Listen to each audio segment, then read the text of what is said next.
Thanks lot. I am really honoured कि मुझे सतीश जी के बारे में बोलने का ये अवसर मिल रहा है। My first memory of Satish ji is जब वो पहली बार कॉलेज आ रहे थे और मेरा थर्ड ईयर था, तो ये 2003 की बात है। और हमको ये बताया गया कि सतीश जी आ रहे हैं और उनके ऑनर में हमको कुछ परफॉर्म करना है।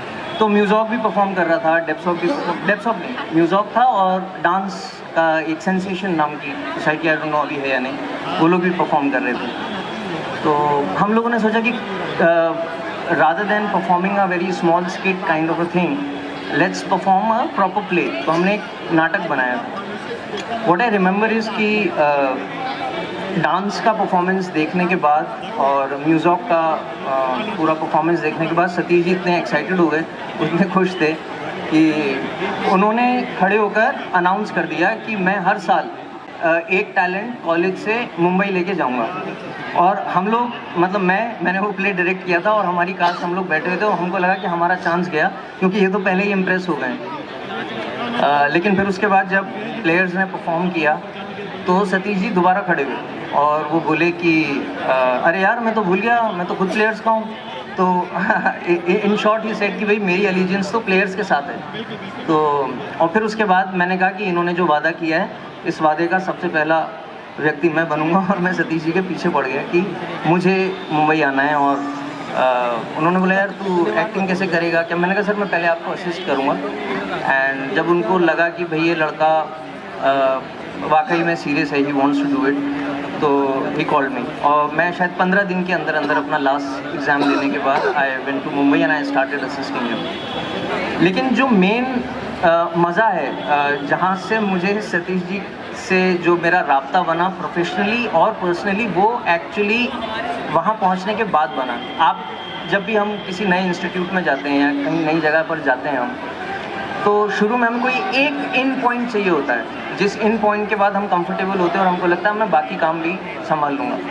वो इन पॉइंट था एक बहुत ही पेक्यूलियर रिक्वायरमेंट सतीश जी की थी, और मैंने वो पेक्यूलरिटी और किसी डायरेक्टर में नहीं देखी, बिकॉज ही वांटेड कि एक्टर्स के मार्क पे आने से पहले कैमरा रिहर्सल असिस्टेंट डायरेक्टर करके रखेगा। एंड ही इंसिस्टेड कि असिस्टेंट डायरेक्टर भी प्रॉपरली एक्ट करे, उसका पूरा रिदम, उसका सब कुछ ठीक रहे। तो मैं जब वहाँ गया तो मुझे पता चला जो मेरे सीनियर थे, जो असिस्टेंट डायरेक्टर थे, वो इससे तंग थे क्योंकि उनको बहुत डांट पड़ती थी। मैं जब गया तो वो खुश हो गए कि हाँ भाई चलो अब ये लाइन्स ले लेगा।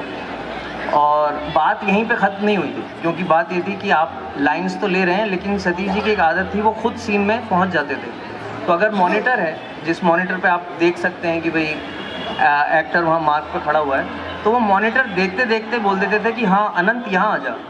और मैं कहीं दूर खड़ा हुआ हूँ मार्क पे, और जनरली जब आप शूटिंग कर रहे होते हैं तो कैमरा के सामने जो लोग खड़े होते हैं और मॉनिटर के बीच में बहुत सारा फासला होता है, लाइट्स होती हैं, स्किमर्स होते हैं, भीड़ होती है।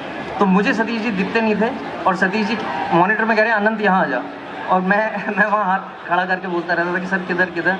तो किसी एडी ने पीछे से बोला राइट राइट राइट, तो मैं जब राइट गया तो बोले अपने राइट नहीं, कैमरा राइट। तो उनकी ये एक आदत थी कि he used to be there.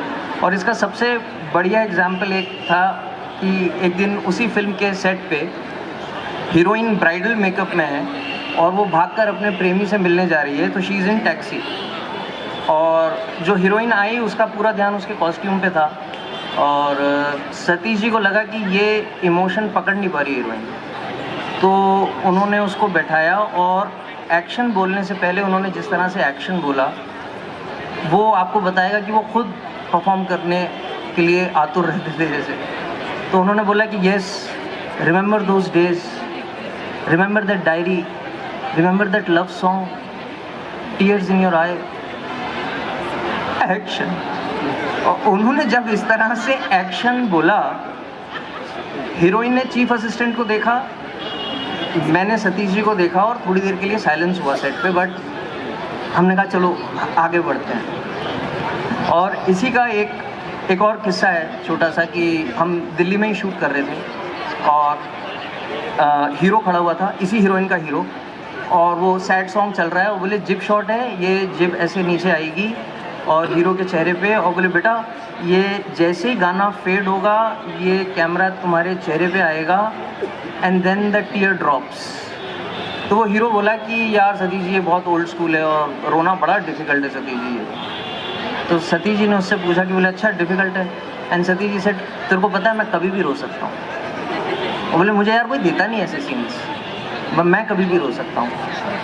And I thought कि ये जिस तरह से वो डायरेक्ट भी करते थे, and I could gather that कि predominantly he was an actor who himself was in a search of a director who could give him that kind of space. And I feel कि of late OTT के बाद और अभी जिस तरह से काम बन रहा है, I think he was in a much more happier space as an actor because he was getting to perform different characters. Satish ji की एक और बड़ी इम्पॉर्टेंट बात जिसके बिना वो बात पूरी नहीं होती है, वो था दिल्ली। ही लव दिल्ली। जय जी।